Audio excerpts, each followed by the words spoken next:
All right, welcome everyone to episode 47 of APS Radio. I'm Jim Burneka, and today I'm joined by Dr. Kerry Ramella. Good afternoon to you. Hey, how are you? I'm doing good. I'm doing all right, and I learned a lot before we started about time change in Arizona because I was wrong. I was off by an hour. We're the only normal state. So, Well, that's a whole nother podcast for a whole nother time to discuss that. But um, I've been blessed to see you twice recently. I had you here in my hometown, Exotic Beaver Creek, yes. and had you present, and then I got to see you in Vegas recently. So, but going off of what we did at the conference there in Beaver Creek, like you did just I thought an amazing job of just talking about all these other alternative type of treatments that are just beyond just sitting down on what TV would show you just sitting down on a couch in a clinician's office. Like there's so much more out there. And I think you did a great job of educating everybody in Beaver Creek about all these different options. And I thought it was a good idea to try to redo that and put it out there to the masses that weren't able to join us at Beaver Mania there with all the wrestling stuff. You missed out. Um, so you agree to this? You're up for all this stuff? You ready to have fun? Yeah, we'll take a stab at it. No, I just, like you said, I really like people to understand that there's a lot of doors to open and a lot of doors to go through, and you just need to find the right one. And I like people to have hope that, maybe you've tried counseling in the past and it didn't work, but there's lots of things out there to try. So not to give up. Yeah, and there's so many of these that I myself have even tried, and kind of like what you said, some of them work and some of them don't. And it's just and it is a lot of trial and error trying to see what works for you. And I would also say like a lot of the stuff that we're going to go over, like for me, there was never like one thing. There was never a magic pill. Like there was never like this is it. It's been Right. just a combination of everything. Every little thing helps and has helped with my recovery. So, um, with that being said, I'm just going to start naming some treatments out and let you Okay. just go. All right. All right. So let's start with EMDR. Let's start with that witchcraft stuff. Witchcraft. Yeah. So, I mean, EMDR actually has, been around for quite some time now. I think it is becoming definitely, um, one of the number one go-to treatments for trauma, and for PTSD. So I think people know a little bit more about it, or at least have heard about it. They don't always get all the letters in the right order, but it is a treatment out there that more clinicians are trained in and that people know about. So, I think what we need to see is that, you know, um, in just a short period of time, this really has been, considered an evidence-based treatment. So in the clinical world, we talk that there's a lot of different theories and a lot of different treatment modalities, but when we're really looking at research, right, we want to make sure that we have treatment modalities that have some evidence-based background and research attached to them so that we know that they're working. We know that there's good outcomes from these treatments that we're having people do. And so it's actually been a short period of time to where this has been deemed evidence-based. So, for instance, when we started the Center for Excellence, at the time we were make that in the planning stages of developing the Center for Excellence. EMDR was, I had to actually fight to get EMDR approved as an evidence-based treatment to be able to deliver at the Center for Excellence and to make sure that they had clinicians and put time and energy into training clinicians to become EMDR certified. So that's how new some of these research outcomes are for some of these things. So EMDR is basically a process where a lot of times people want to go into the office and they're like, I'm here for EMDR, right? And what I always tell everyone is they're not going to do it the first day you walk in. So in any kind of a treatment scenario, you need to develop a relationship with the clinician. They need to understand you. They need to get your history, develop a rapport, figure out what your coping mechanisms are, understand your story. And then we really build, a whole scenario around EMDR, right? Like, so you're going to talk through, you know, whether it's a specific incident or whether it's a subject matter. It could be about death and dying. It might not be one specific incident. And so we're going to build a process around it. They're going to talk to you about, what we hope our outcomes will be as you're processing, how you're going to gauge how you're processing, and then how they're going to ground you afterwards when you finish processing. And, everybody's different. So it could take a long time to work through an incident. It could take a short period of time to work through an incident. And I also try to let people know that it doesn't mean that you have to do EMDR on every single thing that you've ever gone through in your life. It means, a lot of times once we start with one trigger, it kind of cleans out a whole bunch of different, triggers or subject matters or links, So when we think of EMDR, we think about, we've developed these electrical patterns in our brain, and we're trying to change, how those wires are, connected to each other. And that's what EMDR helps us do. So instead of every time something happens, this one wire triggers and it sets you off, we're trying to rewire, right? So we're not taking anything away. It doesn't make you forget anything, but it takes away your reaction to something. So that's a little bit about EMDR. I mean, I can go into, the science behind it, but, basically we're trying to create a bilateral stimulation. So we can do that by looking, with your eye movement, but we can also do that with touch and feeling as well. So we can create that by holding like buzzies in your hands. We can create that by, using a tapping mechanism. We can use that by looking at a light bar, following a finger. So we're creating a bilateral stimulation at the time that we're, systematically walking you through a scenario and looking for responses. Oh, very good. Yeah. So no, thank you for explaining that voodoo witchcraft stuff. Voodoo, But yes. it, but it works. It does Uh, work. We have a lot of really good outcomes from it, and we do have some people that have a hard time engaging in it. You try it and you see how it works, and then, like you said too, it's a journey, right? And so sometimes you're not ready for it, but that doesn't mean later on you wouldn't be ready for it later on. So yeah. sometimes we try things in the beginning, and sometimes we might revisit it again later. There also is with EMDR what we call a recent event protocol. And so that actually is where if I have somebody that just went on a really impactful call right away, I might get them in with a therapist within that day, the next day, within 3 days, right? Where they might actually be able to do what we call a recent event protocol, which actually, de-escalates that particular incident in that moment of time. And it can be very effective if the person takes to the EMDR. So that is a time where we might not go through all the history building, but we're going to do that like afterwards. We're going to try to de-escalate the crisis, and provide stabilization in that moment. Yeah. And I've been where I have not had the luxury of doing that. Um, we have implemented that around here Mm-hmm. and had great success with that. So those bad peed calls or Yeah, whatever, and yeah, just it's you don't have to wait 30 days.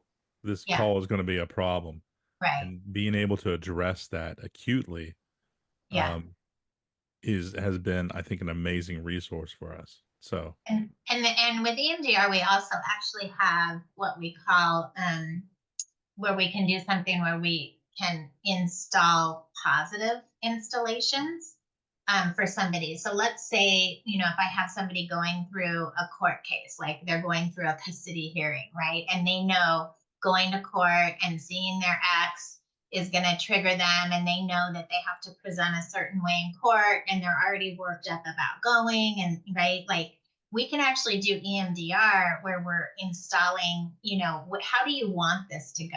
How do you want to behave? How do you want to feel? How do you want to present when you're in court, right? Or when you have to engage a certain person or do a certain thing. And we can actually, do a process where we install those positives to try to help somebody be able to engage that, in the future moving forward. So a lot of neat things with EMDR. Amazing tool. Yeah. Love it. All right. Next on the list, I got brain Next spotting. on the list, brain spotting. So I love brain spotting. So obviously this is a newer modality, and it is, I think being considered evidence-based now, but we're still fighting it. I just had an independent medical exam for one of my firefighters that is in the work comp system for PTSD, and he was doing therapy, and we actually started him with brain spotting, and he was doing really well with it. And then when he went for his IME, the work comp doc was like, well, we don't, he needs EMDR. It's like, okay, so we basically have a therapist that can do both. So she's, kind of implementing both strategies for him so that, we can, appease the IME doctor. But so I would just say for some people, in some situations, right, we need to look at some of those things from a research perspective. Is it considered, a modality that is recognized for treatment of PTSD? So brain spotting does a little bit of I think it's easier for people to engage brain spotting than EMDR in some situations. If somebody is having a hard time verbalizing, because in EMDR we're having people talk through things. If somebody is having a hard time verbalizing, because it's too triggering or because they just can't communicate it, and don't understand it, then brain spotting is actually working on more of your nervous system response to something. And so what we know is that we can look at your field of vision, and we can actually watch your field of vision and see where in your field of vision you trigger a response. So by watching your eye movement, with a pointer, we can get you to look in a certain direction. And and we have you hold that point, right? And so there's a whole process they go through in order to identify this point in your field of vision. You hold that point of vision while they are asking you questions and having you process something, and they are watching your body's reaction to this. So typically what we see is somebody will start, moving around. We'll see physical movement within them. We'll see people start to cry. We'll see people start to, become agitated, or we'll see people maybe start having some GI symptoms like burping, or, having some type of a GI reaction, right? And that's because that's where the trauma is being stored and held, right, within the body. So if, we always talk about the body keeps the score, that it's an amazing book for somebody to read and to understand the body's reaction to things and how it's stored, how trauma is stored within your body. So brain spotting is really helping us get that physiological aspect of trauma out of your system. So I've had some, combat veterans, right, where they just can't even, they can't talk about what they've gone through, right? Like they literally, would love to or try to, but they just can't do it. And a lot of times that has something to do with maybe a moral injury that they've incurred due to what they've had to go through in combat. And so brain spotting has been really successful with them because they don't have to speak about it. And they're able to process through what's been going on. Perfect. What about TMS? So TMS is transcranial magnetic stimulation. So TMS is a machine. So it would look like, I'm trying to understand, like maybe like some type of big X-ray machine that you would go into your dental office and see, right? Like it's a machine. Yeah. Um, and what they're doing with this machine, kind of like an MRI machine, runs off magnetics, right? The transcranial magnetic stimulation has, you're sitting in this chair and they are putting a device on your head that has magnets in it, and based on what your presentation is, they're putting these magnets in a certain place on your head, and then it's basically like usually like something very simple, like a 10-minute process where you go, sit in the chair, they do this treatment for about 10 minutes. You don't really feel anything, maybe a little, vibration, but it's It's not like painful. static. Yeah, it's It's not like this. painful. Yeah. um, but the key to TMS is that you have to do it every day, like for pretty much every day for like 30 days, right? Is kind of our treatment recommendation. So obviously that's a time commitment. And that can be a little bit difficult, right? From being compliant on treatment and getting somebody to actually do that, it could be a little challenging. So, I think it kind of originated, using this type of a modality when somebody's like in a treatment facility, right? Because then it's a lot easier to manage that, right? But when you have somebody doing outpatient work, that can be a little cumbersome. So just trying to figure out that. I have had firefighters that have done it, and it has been successful for them. What we look at that typically to get it covered under insurance, you would have to show that other things have not worked and that you're not able to keep a certain level of stability, in order to get insurance to actually cover the cost of TMS. So it's not like your first go-to treatment. It's something that we add into your treatment if we're not able to get you where you need to go. Or maybe you have like some depressive cycles and there's time periods where you get really low, and once we know those cycles, that could be something that's integrated during those time periods. Yeah. When I did it, I did it as part of a study with Mm-hmm. a university. And I think that's with a lot of these kind of things that we're going to talk about.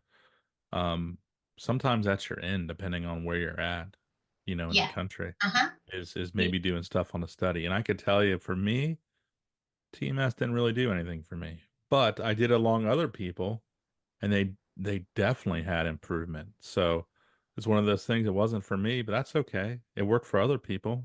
On to And the I think next. sometimes it's hard because I don't know what their expectation is either, right? Yeah. So it's not, a lot of these treatment modalities for mental health are not something like, it's not like a pain pill. You're not going to take the pill and 20 minutes later be out of pain. Okay.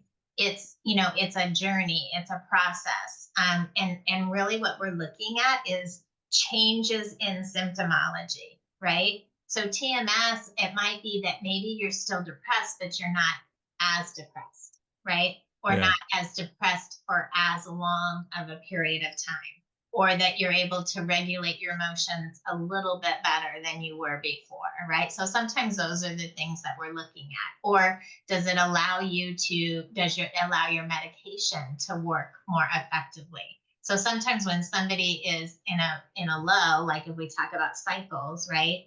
Their medication tries to keep them at a baseline. But if they have some hard cycles, when they're in that low, we might need something to help the medication, keep things going, right? So everybody's presentation is different. Yeah, that makes sense. Okay. Um, another thing that I tried that didn't really work for me, maybe it turned down the volume a little bit, but I've seen great results from others, is the stellate ganglion block, or SGB for short. SGB. I have to tell you, SGB is one of my favorites. I have had just unbelievable outcomes with SGB. And I again, right, like it's so hard because it's like, when do you use it? How do you use it? How often do you use it? And it's so different for everyone, right? So the stellate ganglion block, the military actually has done a lot of research on it, and they are actually using it for PTSD. What we know about the block is, right, it's something that's more invasive. So again, some people aren't as keen on the fact that it's an invasive procedure, which means that they do, and they're using a needle and they are injecting a solution into a nerve, a branch of nerves in your neck.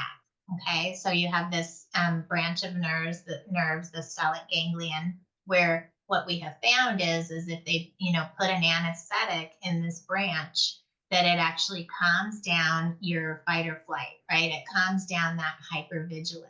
So it allows us to help you regulate your vagus nerve system, which is that system that gets hijacked, right, as from being a first responder. So that's going to look different for everyone. But the way that that procedure is done, I mean, there's a lot of different ways it can be done, but we, want somebody to be using an ultrasound to help guide the doctor to be able to see exactly where, they need to be, inserting the needle and getting the nerve. And most of the time you are sedated while you're doing it. There is the ability to do it on either side, and there is the ability to do it like in a series of up to 3 times in order to get the specific outcome that we're looking for. How long it lasts is going to be different for everyone as well. So some people, it might be that they need it again in 6 months. It might be that they don't ever need it again, or they might need it again in a year or so, right? So a lot of that also has to do with, what is that person doing along the way? Are they still working? Are they still in a hyperstimulated environment? Are they still, working as a first responder or not? Are they in trauma therapy? What I have seen is that it helps calm people down in order to engage in the therapy. And then I've also seen, we'll talk about ketamine later, but I've seen it to be to where it would calm people down to where they were getting better outcomes out of some of the other modalities that we're trying on them as well. So one of my firefighters was just in my office this morning, and she just had another SGB, and this has been just a game changer for this firefighter. And she didn't know that anything, that she was living in a different way than anyone else. She didn't know she was living in that hyperstimulated area, right? Like, she just thought that's the way it was, right? And it wasn't going to be any different.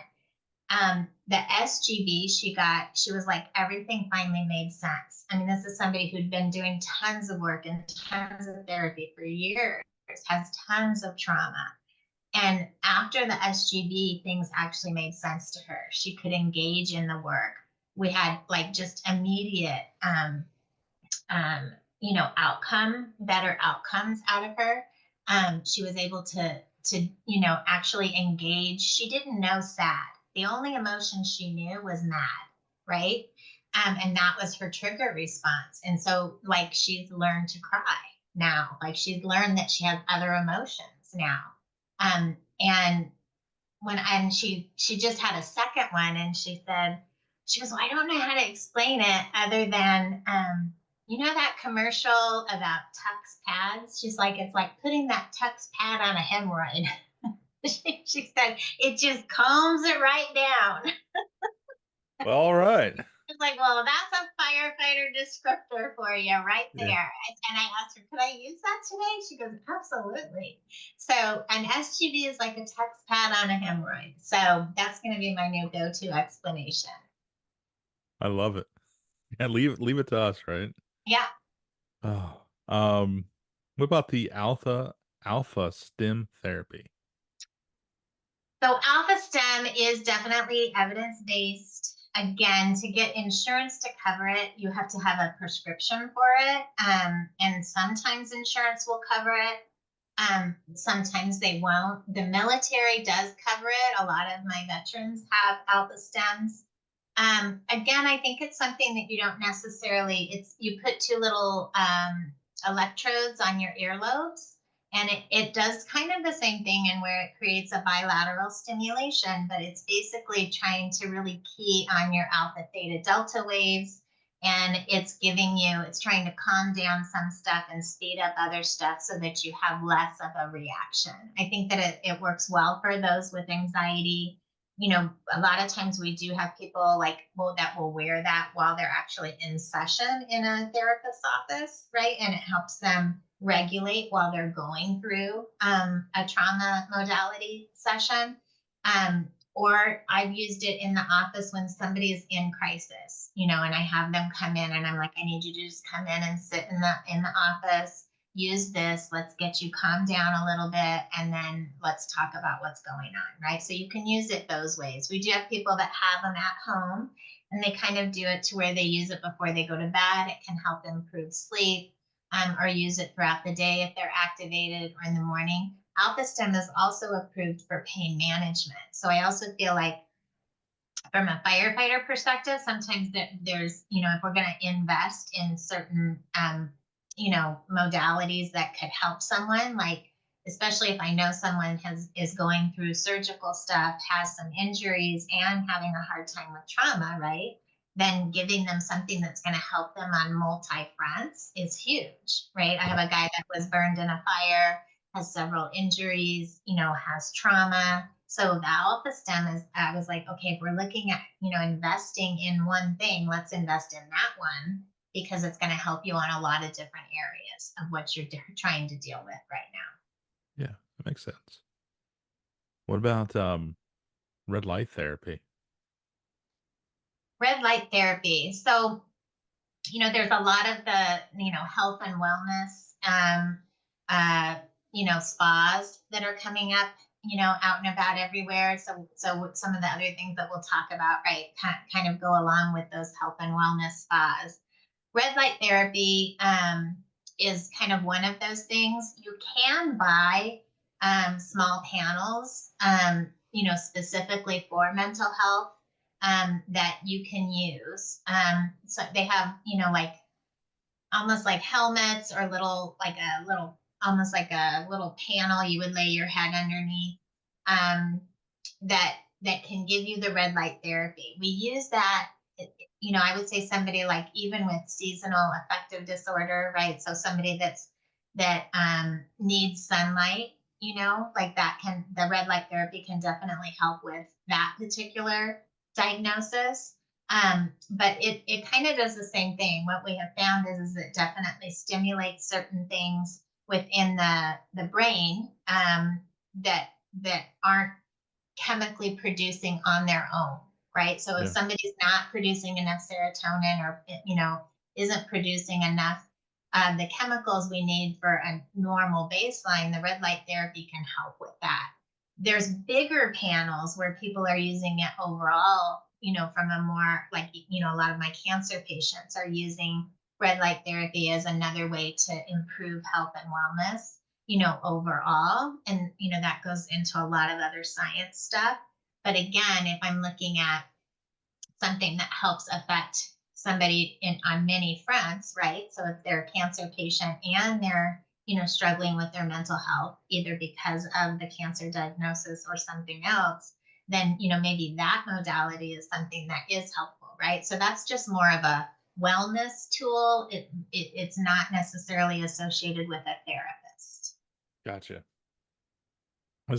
Is float therapy along the same kind of So lines? float therapy would be another thing, right? There's a lot of like the spas out there that have float therapy. The Center for Excellence actually contracts with a facility nearby that provides float therapy, and so it is a way, from the wellness concept, float therapy is really good for mindfulness, right? So basically the theory behind it is that we're just teaching people to try to connect to the moment in time, right? And to connect to nothingness.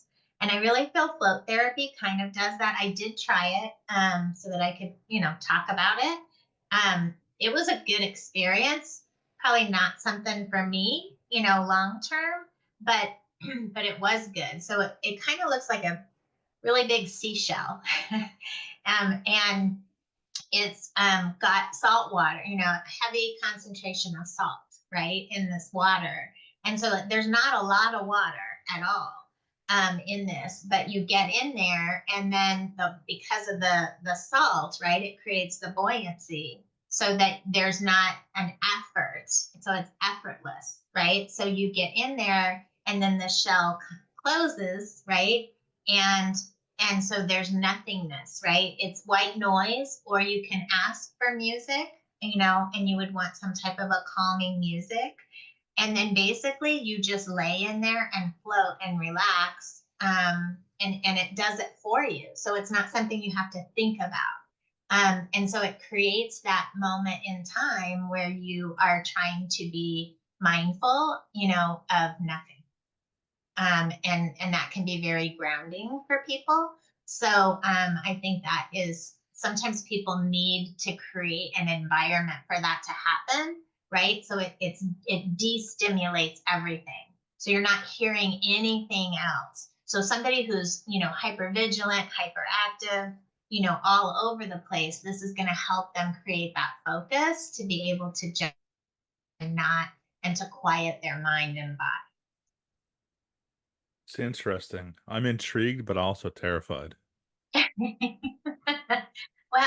yeah, yeah. I mean, there's nothing. Yeah, yeah. I mean, you're talking about maybe less than 12 inches of water. So not. What's terrifying is what's in your mind, right? You you know me too well. Yeah, yeah. I get it. Yeah. Yeah. Oh, okay. Acupuncture. So acupuncture, there is an actual modality. I'm trying to think of what it's actually called here. Uh, so it's like dry needling. So with there's all different kinds of acupuncture, right? But acupuncture is definitely been something that's been around for centuries, right? And so what we're doing is we're targeting certain meridian points within your body that can create different stimulation within your body. So what we have found for addiction medicine, that there auricular acupuncture that is actually really good, has really good evidence-based outcomes for substance abuse or addiction patients. So that would be putting needles, acupuncture needles, in your ear. So there's different points around your ear, that they place these little teeny needles. I mean, you don't feel it really. Like there's a teeny tiny little prick. And then they have to sit in your ear for maybe 20 to 30 minutes, I think. And then the needles are removed. So while you have the needles in you, you really could do anything other than don't touch your ear while they're in there. Dr. Abby at the Center for Excellence actually learned how to do that, and she's actually getting her certification in that now. So I know it is something that they're hoping to bring to the Center for Excellence for patients there as well. All But the good stuff happens when I leave. Afterwards, right? But that's the great thing, right? Is to have doctors and therapists and our industry, willing to look at some of these things, that there isn't a one size fits all approach to therapy, to mental health, to treatment. We want to find what's going to work for everyone. Perfect. We're getting there. Getting there. What about ketamine? So ketamine is a little controversial. I've had some really, really good results with ketamine. I think the caution that I have with ketamine is that if something was good for one person, then, and they share it, then everybody wants to jump on the bandwagon, right? And is like, well, I want ketamine. And I'm like, why do you want ketamine? And they're like, I don't know, because somebody said it worked really well for them. And I'm like, well, what's your problem? Like well, I want to feel better. Okay. Well, like there's more to it, right? So one of the things that I have found in this whole journey of ketamine and, really looking at all the different providers and the different ways that ketamine is, we've kind of come up with a basically kind of a standard of care that we're kind of going by in the departments that I work with, in Arizona. So there's different ways ketamine is being used. Ketamine was approved for treatment for uh, medication resistant depression. Okay. So again, kind of like TMS, right? So somebody that is we're not able to keep stable, and, where we're worried about them being danger to self or danger to others, right? That's kind of what our standard would be, right? If somebody is, having such a problem with depression that they're not, even with medication, we still have times where we're worried about them being danger to self or others. What else do we add to that equation, right? So ketamine is one of those things. How it was approved was a nasal spray, and that you would use almost on a daily basis, but it has to be administered in a therapeutic office. And again, then you have to kind of just like allergy shots, where you used to go in and get an allergy shot, and then you had to sit there for 30 minutes to see if you were going to have a reaction to the allergy shot, right? So they kind of do the same philosophy with the ketamine, right? So again, not necessarily a really user-friendly, functional, treatment modality to where you have to do that, every day and go to an office and get your squirt. So what has evolved is that ketamine also is approved for pain management. And so and so in some of the studies that they've been doing on pain management with ketamine, they had found that there was some benefits with mental health outcomes, and especially with those with PTSD. And so what they have also found then is that hey, if ketamine calms the mind down and kind of takes down some of those barriers, at what level would that be beneficial for somebody while they're actually going through therapy? So then they come up with what they call ketamine-assisted therapy. So that's where you're actually on ketamine at the time that a therapist is actually talking to you and working with you and going through a trauma with you. Okay. And it kind of breaks down those walls. So maybe where you were resistant to go somewhere because you have your defenses up and you don't want to go to that, dark place, the ketamine takes that away and you go there, right? Because you don't have complete control over your subconscious mind then at that point. And so you're able to kind of dig deeper. So that's one way ketamine is used. I've had some amazing results with that. That can be either through an infusion, like an IV infusion, or it can be through like an IM injection, or some therapists are actually using lozenges, where people would have the lozenger while they're going through the therapy session. So it's guided. Okay. There's another type of ketamine-assisted therapy that is just infusion, right? And I think this is more how they do it for pain management, where you're probably getting a series of 6 infusions over a 2-week period of time. You're getting that at a level to where you are not conscious, while you're not having conscious thoughts. You're completely in your subconscious while you're going through these infusions. They're using coaches, which are not therapists, to help guide you through what this ketamine experience would be. Some of them, that I think are better, actually have, workbooks and coaches and guidance as to what they want you to focus on and how they want you to process things while you're going through the infusions and afterwards. And basically the premise is that they want you to set intentions going in. So you set an intention for each session What are you hoping to achieve? What do you want to focus on? In other words, is your intention patience, or is it to discover your faith, or is it, like, what is your, gratitude, right? Whatever that may be, what is your intention? And then the hope is that is what helps, set your mind free. And that's what kind of helps you focus on that during that ketamine trip. And then Sure. how do you process that afterwards, right? So if you actually, for us, if you're going to do that, you have to have already been in therapy. You have to already have a relationship with a therapist so that they know you and know your baseline and how you're doing.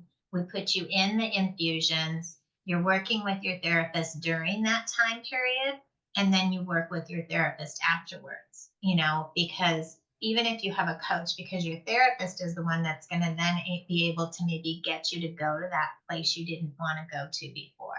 So you don't have to do it while they're under the influence of ketamine. You can do it. The ketamine is creating a plasticity within your brain that helps us then actually rework things. If you had very rigid thinking before, nothing's ever going to get better, everything's terrible, everything's worst case scenario, the plasticity change in your brain is going to help us guide you to change those thoughts, to change the way you're thinking, and actually get you to apply the techniques we've been working on with you and to affect change, right? But we know change takes some time. Sure. And so during that 2-week infusion period, I have people not work either, because if I'm trying to calm you down, I don't want you going back to a stimulated environment.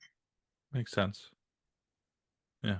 I feel like we should make note too. Like a lot of these, like, it's going to be dependent on your state. Like as far as True. are they Hmm. actually even legal to do or not?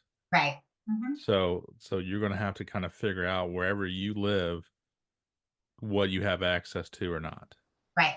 So I just want to make note of that because I was it's And probably again, these things aren't covered under insurance more than likely, right? Like, yeah, and so they're, you need to set your, if you're going to be investing money in this, which investing money in your health and wealth, is important, right? But but if you're going to do that, then set yourself up for success. yeah, absolutely. Um we're getting there. How about cannabis assisted treatment? Cannabis assisted treatment. So I don't, what, obviously, with all the change and all of the laws in every state, again, that's the disclaimer as to, what's legal and not legal. um, what I would say is that, cannabis can be prescribed, or recommended, for different people for different reasons. I think the most, um, common recommendation is for sleep, right? So we know sleep deprivation is a huge issue in the fire service. And so a lot of people will go to cannabis for a sleep aid, right?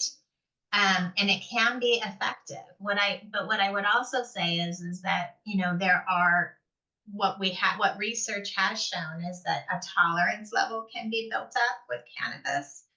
So, and not like any, we have many medications that are like that, right? Like if you take an allergy pill every day, for 5 years, your allergist might say, you know what, let's try a different allergy pill now because you've built up a tolerance to it, right? So I think what some of the research is showing is there's definitely a tolerance level that can be built up with cannabis. So that the concern would be, how do you regulate how much you should be taking, and how do you increase that? I think that's the biggest thing with cannabis, is just because it's not regulated. If I tell you to take a pill that you got at a pharmacy, I know what's in it. I know what strength it is. I know what milligram it is. I know how many you should take and how often you should take it. With cannabis, we don't have that, because even if you go to the same place every time and buy what you're going to be buying, there's no way to know. There is no set regulation. So that's the caution I have with cannabis. There are people who will say that it helps with anxiety. I've also seen where it's an anxiety producer. So I think too, everybody is different. And so you need to think about that. The other thing that I would say is I have, in the last 2 years had a significant increase in um, cannabis induced psychosis. So you can take too much cannabis. Cannabis is a hallucinogen. And too much of that is not a good thing. And too much of it over an extended period of time, like creates a different reality, right? And that is psychosis, and can be very, very scary. Had some really significant issues with it. And there also is a very difficult withdrawal period. And so when people think about withdrawal, it's not like getting the DTs when you're withdrawing from alcohol. It's a different type of withdrawal, but very significant. And we actually have a lot of people that leave treatment and they don't know why they're leaving treatment, but it's because they're the fact that they can't give up their cannabis. Mm. And when you're in treatment, you have to give it up. And so it takes a while for us to get them to understand that that's the agitation that they're feeling, has to do with the fact that they don't have their cannabis. Mm. So it can be helpful, it can be useful. There's just some cautions there. Yeah. And I guess the hard part is when it's not regulated, how is it, they're basically letting the patient make the decision of how much is good, Yeah. right? Makes sense. Yeah. Yeah. Um, what about psychedelics? Um, so I mean the psychedelics, there's just a ton of research going on with psychedelics right now. Um, and ketamine is in there, the psilocybin is in there. I think that the issue is how we do research can be a stumbling block for some of these things, right? So although we know some of these things can be helpful, what we also know is with any of these things that they're most helpful paired with therapy.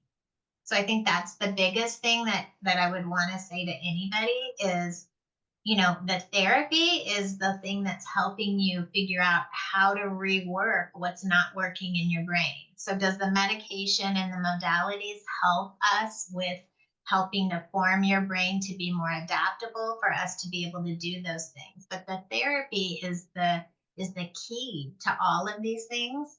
So when you're doing research and you're pairing a medication with therapy, then it's harder for them to approve the medication in and of itself, right? Yeah. Or what it's doing. So that's why we have a lot of off-label uses for all kinds of medications, right? And Sure. so mental health, it's the same thing. So we have these off-label, ways of using things. I think it's going to be hard to get some of this stuff approved just, because of some of the ways that we do research, right? And we're doing research on a very vulnerable population. So when the vulnerability is, right, the difference, right? Cancer research, a lot of times they're doing cancer research on somebody who's terminal. And that patient is making a decision of, hey, anything's better than nothing, right? Sure. Well, in mental health, if you have somebody that's already vulnerable, because their mind isn't working at its best, and could be suicidal or homicidal, and we're using, these different modalities to try to figure out what works and what doesn't, it just makes research challenging. So those are some of the safeguards that get put into research, which is why it takes longer sometimes for us to figure out if they're going to approve something or not. I think psilocybin is going to probably be the one that could get approved quicker. Psilocybin works specifically on different receptors in a different way than some of the other psychedelics. And then the other side of it is just the ability, because a lot of these things are things that can be used or abused, right? And so anytime you're looking at things that can be abused, and then you're looking at a vulnerable population and you're prescribing this to them, then how is that managed, right? So that's another component that you have to think about, Yeah. which is why we don't hand out benzos like we used to, right? Because we found that people were overdosing a lot on them because they were a vulnerable population to begin with, right? So it's not that it didn't help the symptomology, but it wasn't necessarily solving the problem, right? Treating the problem, it was treating the symptom, but then we also had them as a vulnerable population and they were at risk too. So we just need to kind of think about all of those things in this research. That makes a lot of sense. Uh, last thing I have on the list here, Wim Hof method. Wim Hof method. So Wim Hof is, what I like about the Wim Hof method is that it's a very well researched scientific approach to health and wellness, including your mental health. And so, what I do is I try to say, okay, we've already got something that we've got some research behind, then how could we use that? And how does that, what does that look like for mental health? Right. So, that what his research, had to do with was using cold plunge and breathing. So using those two things together to help create mind control, right? So if you have the ability to control your breath, to control your response to something like cold, then how do you translate that into other areas of your life, right? So for me, it's the translation of the method. So if I can teach you, hey, it's a good way to ground yourself. It's a good way to start or end your day. It's a good way to disconnect if you're in a moment of panic or trigger, right? Get yourself into a cold plunge and practice your breathing. All you're thinking about in that moment is your breathing, right? Because you're so cold. And then you realize you're able to control that. So now you can use that in other areas. So if you're having a panic attack, if you're going into a stressful situation, you all automatically learn, oh, I can control my breathing and I can get myself through this. I can lower my heart rate. I have the ability to So control this. So I think it's a really great method to learn that concept and then translate it. just another form of resilience, ultimately. For sure, yeah. And obviously there's all different kinds of physical, things that it can do for you. I think, we go down these rabbit holes of all these things. Wim Hof is very specific. It's 3 to 6 minutes, at 39, 36, 39-degree temperature. Um, it's not getting in the ice plunge and figuring out how long you can last. Don't go in it for 20 minutes. That's not the design of the method. Firefighters ruin everything. They do. It becomes a competition, and Yes. and then you're falling out, and you're not able to go work the fire. You got to go work, right, or you do whatever you got to do. So I always, caution, right? So we're coming up with a lot of policies and procedures for how do we use ice baths at a station, and when would we use them, and how would we use them? Well, if you're active duty and you're only doing it for 3 to 6 minutes, and you're not doing it under 30, 36, 39 degrees, then we have the ability to control that. There shouldn't be any problem. There should be no ramifications of doing that, and your whole crew could get through it. You could disengage after a bad call. It would also be a good way to just reset yourself. It would be good after exposures, so many things, right? Like there's a lot of ways we could look at how could we use that at a station to help promote wellness. Yeah. Perfect. Um, I know we already went through a lot of stuff, and I really appreciate you. Is there anything else that we didn't discuss that you could see just in the future that would be beneficial as well? Hmm. Like what's in Carrie's crystal ball? Carrie's crystal ball. Well, it's not in my crystal ball, but I am always looking at, what is out there, right? And There is one device that I know I talked about it because I have guys from your conference trying to order them. One of I need to probably talk to this company so that they know I'm promoting their device, but there's a device called Braintap that I think has been really, really beneficial. So it is a headset that you put on, and it's kind of using a lot of these modalities all kind of combined into one. So it's doing, it's used, if you connect with an app, so they have an app that you have to purchase, and it's a meditation app. And so they have meditations for all different things, right? So whether it's focus, sleep, energy, calmness, right? Like, so you pick out of these hundreds of different meditation apps that they have, and then that's what's going to, based on that, it's going to create a certain stimulation, to stimulate certain waves within your brain to help with whatever that focus is. So it's going to be a light. So there's going to be a light stimulation. There's going to be sound, and there's going to be vibration, and then there's going to be guided or unguided meditation and music, binaural beats. So it's combining all of these things that we've talked about into this one headset, and it's 20 minutes at a time, basically. And you can do that, like, again, beginning of your day, end of your day. And what I have found is that it has really improved sleep. And so, again, one of the number one things that I think could really change things for the fire service is, if you're getting better sleep, on duty or off duty, then that's going to help your mental health, wellness, focus, everything, right? You're not going to be as short tempered. You're not going to, things aren't going to affect you as badly. You might not get as burnt out as easily, whatever those things are, right? Like, so just addressing sleep. It's good for anxiety as well. And then again, you have to purchase the headset, and you have to purchase the application, the app every year. But from an investment perspective too, once you get that at home, anyone in your family could use it. So again, I think that's one of the things that I think doesn't take a prescription. So I think that is a device that I would recommend for people to use. We have some in our office so that people can try them out, before they purchase it.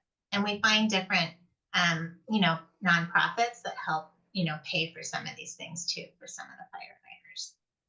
Interesting. And then I guess the other one that I think, FDNY and a few other departments have really kind of worked on it, which, I brought it up many times, and we talk about meditation a lot, but meditation can be so challenging for a lot of people. Working in this industry, I am not good at meditation. I've taken all kinds of classes, and I do it, but there's only certain types of meditation that work for me and certain length of time.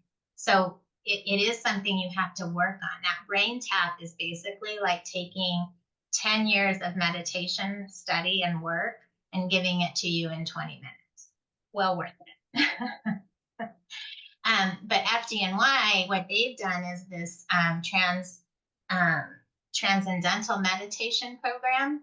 The David Lynch Foundation is offering this throughout the fire service, I think, to help, provide these TM meditation classes.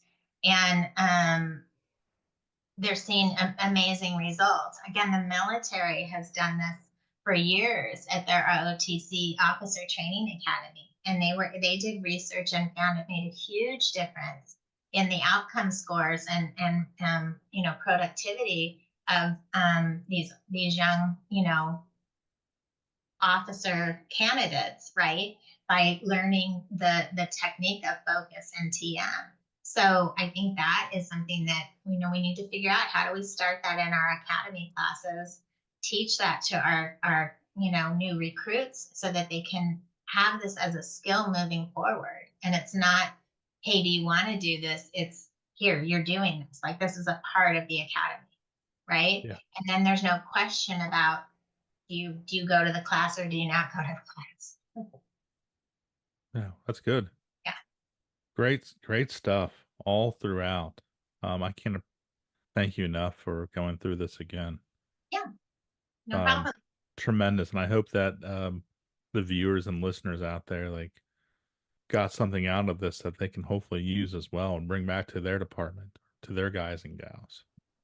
Yeah. So, I mean, the biggest message is don't stop, keep trying, find someone that can help you find what works for you, find the right therapist, um, because, there's, it's a puzzle, right? There's just not a quick fix. It's a puzzle and we have to rework the puzzle sometimes. That's right. Nicely said. And for a second there, I thought you were going to sing some Journey to me. You wouldn't I want said, that. "Don't stop, believe." Anyways, let's get you out of here. It's Friday. All right. You can go home. I'm already home. So, but thank you again for coming out and talking to us live and then showing up and doing this as well.